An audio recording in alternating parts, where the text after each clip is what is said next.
it comes to building bikes, I often make mistakes. No, that's an understatement. I always make mistakes.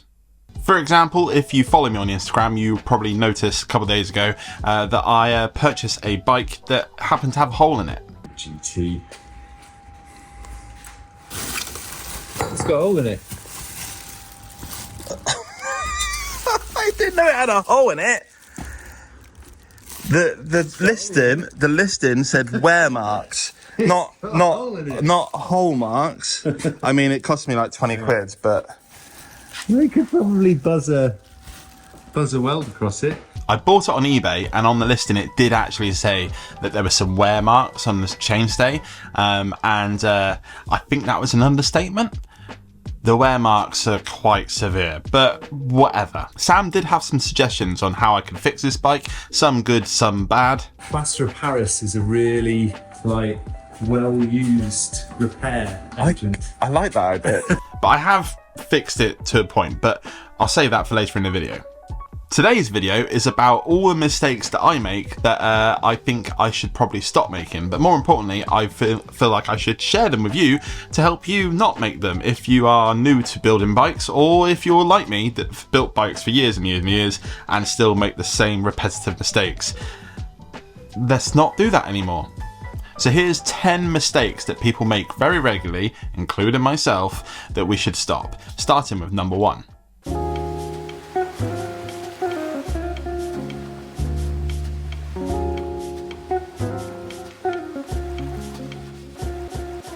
Number 1 is the wrong size frame. We've all done it. We've bought that bike that is potentially too small or too big, and we've tried to make it work and it didn't really work, and then we've just kind of left it or moved on to another project. Majority of the time it's too small, and these frames are medium to small retro mountain bike frames that we kind of put BMX bars on, or high rise or something to kind of make it work, and it just doesn't, and we're kind of forcing it, mainly because we found something at a bargain or really cheap. It's something that I've started doing more often in the last couple of years, where I have essentially only pick up frames that fit me, unless I specifically plan to build it for someone else. That's the only time I'll pick up a frame now that doesn't actually fit me, and I think that's what you should do too. There's nothing wrong with seeing a bargain and walking away. There's lots of desirable brands out there. Don't buy the frame because of that. Buy it because it fits you and you're going to build it and it's going to be sick. Number 2 is talking, and I'm not talking about the way I constantly talk. I'm talking about talking nuts and bolts and stuff. When it comes to bikes, that is one of the golden rules when it comes to building it, especially a brand new one, is talking or making sure the bolts are all tied into the right torque setting. When it comes to retro bikes in particular, I think there's another way of looking at it, and it is more over-tightening old bolts. I've done it tons of times, and I'm sure you've done it too, where the bolt's kind of crusty and kind of rusty, and you're like, it'll be fine, and you just give it that one little extra tighten just to make sure, and then you round the bolt off and you're screwed next time you try and take it off. So there's 2 tips that I'd take away from this one. One is purchasing a torque wrench. I've got a couple now and I think they're really good, and it's especially good when you're on a newer bike and new components. A lot of them will have the torque setting, and you just do it to that and then it's easy. And then the other one is the fact that if the bolt is kind of crusty and a little bit not the right shape anymore,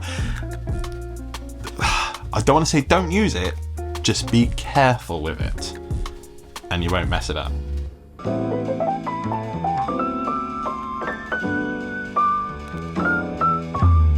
Number 3 is mixing incompatible parts. I have been rinsed for it many times in my videos, or told that I definitely shouldn't do that because the manual says not to, and so on and so on. The big ones are going to be mixing up levers or levers, depending on how you want to say it. I always get told I say that wrong as well. Cantilevers and V-brake levers are different pulls, short pull and long pull, and that goes on to road bikes and different calipers. Brakes are a big one with this, where you cannot mix certain ones with certain ones, they just won't work. I could go into lots of details talking about which ones are which ones, but that's a whole video. Maybe that's one we'll do sometime. And the other one is group sets, like derailleurs. Certain derailleurs will work on multiple cassettes, but there's only a limit to it. And then the other one is like chains and stuff. You need to get a chain that will fit on the cassette, otherwise it's going to make issues.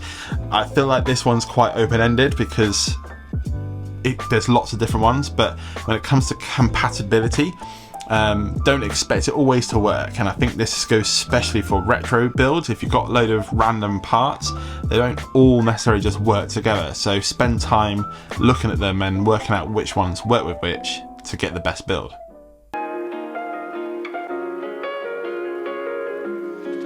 This one I've been guilty of many times, and also the fact that I have commitment issues with it as well, which is cutting things too short. In particular, forks, I think they're a great example of this. You buy a brand new fork, you put it on your 26-inch frame, it's a medium frame, so there's loads and loads of stack left, and you cut just a tiny bit off and just put lots and lots of spacers. I've done it, you've done it. We have commitment issues where we don't want to cut it all the way down just in case we want to put it on another frame. The same goes for handlebars. Amount of times I find someone buy, I don't tend to, I like really wide bars, but you buy nice wide bars and then you cut it down loads and then decide I didn't want to do that. So this could go into a lot of different factors, hoses and cables and things like that, and housing. What's the saying? Measure twice, cut once.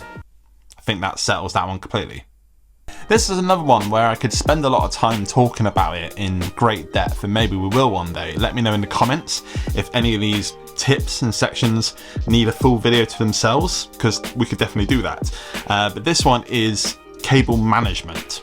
When I talk about cable management, it's kind of similar to the last one in the sense of cutting things too short. But when it comes to cables and housing and hoses and things like that, if they're the wrong size, one of the big things that can happen is rubbing on the frame, especially at the cockpit, steering wheel, handlebars, rub on the frame and cause issues, longevity, especially if it's a nice clean frame. You don't want to rub. If it's a crusty one, yeah, it doesn't really matter too much, but that's one thing to bear in mind when cutting them down.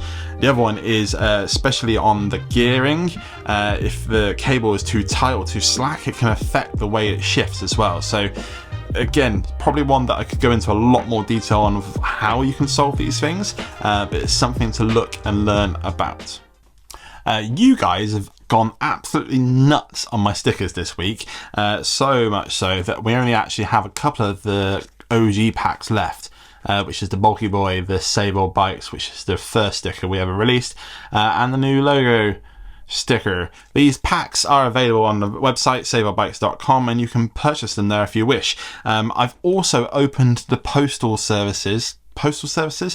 I'm shipping to US again. I stopped it for a while because with everything that happened over there with tariffs and things like that, I had a notification saying that people were going to get big import fees with my stickers, and I didn't want to be a part of that, and you don't want to pay any more than the money you already pay. So I've looked into it, and apparently it's now okay if it is in a flat envelope. So if you're in America, it's back on, baby.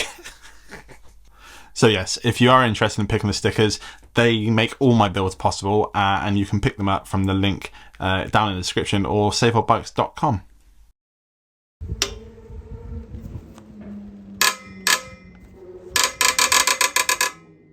We've all come across this one from someone else, whether they have not done it or it's just that old, but a bike that doesn't have grease on it or enough grease on it and anti-seize, and it means that everything is just seized up and you can't get the seat post out, you can't get the bottom bracket out, you can't get the headset out, you can't do anything because it's all seized up.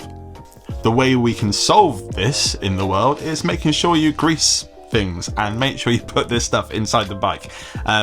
There's lots of arguments around spindles when you go to your square taper, whether you should have a grease on there or not grease.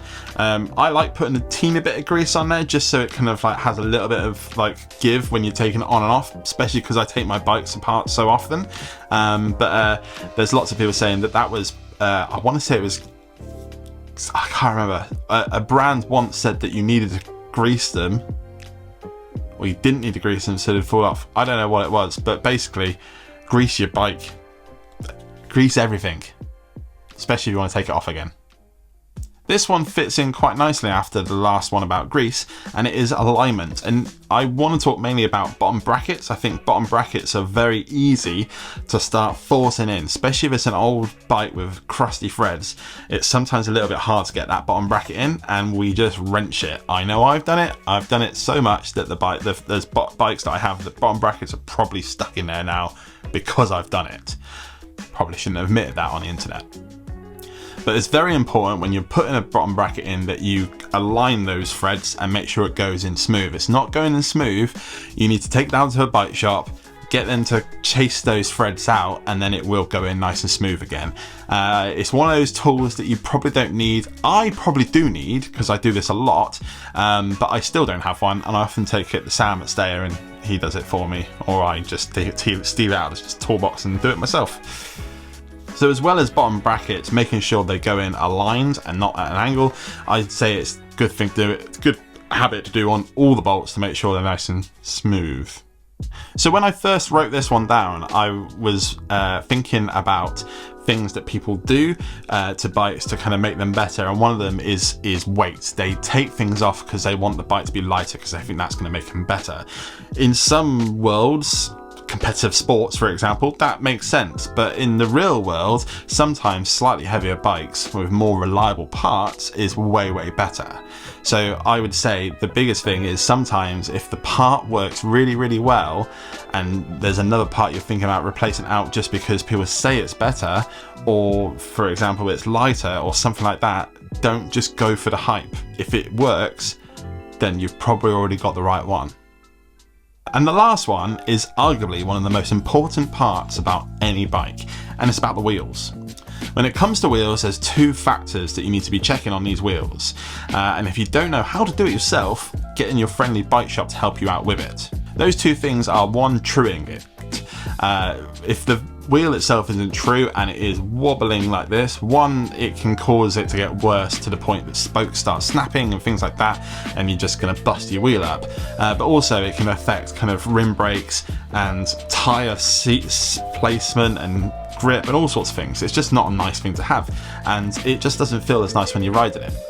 And the other one is the wheel dishing, and that kind of goes hand in hand with spoke tensioning and things like that, but it's essentially where the wheel itself or the rim is in the wrong place on the hub in the back of the bike, for example, and that means that it is either rubbing on one side of the bike or the other side of the bike, kind of like the frame that we started this video with. Essentially, that probably happens from someone having a wheel that wasn't dished correctly, so the tyre of the wheel was actually going over to one side even though the hub was in the dropouts perfectly, because the other side of the frame there's no marks at all. It is literally just on one side of the bike that it's made a hole, so it's down to dishing. So that's why dishing is very important, but generally spoke tensioning and truing as well.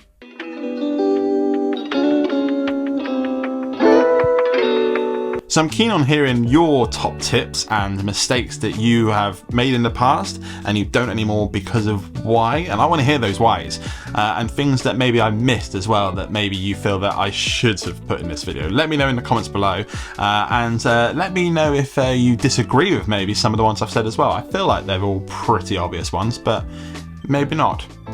Now the other thing I promised was to show you what's happening with this frame now. So this first of all, is not advised. Essentially, what we have done is I work at Stayer Cycles, so frame manufacturing, and Willow, our very experienced frame tech, basically welded the hole up with some aluminium.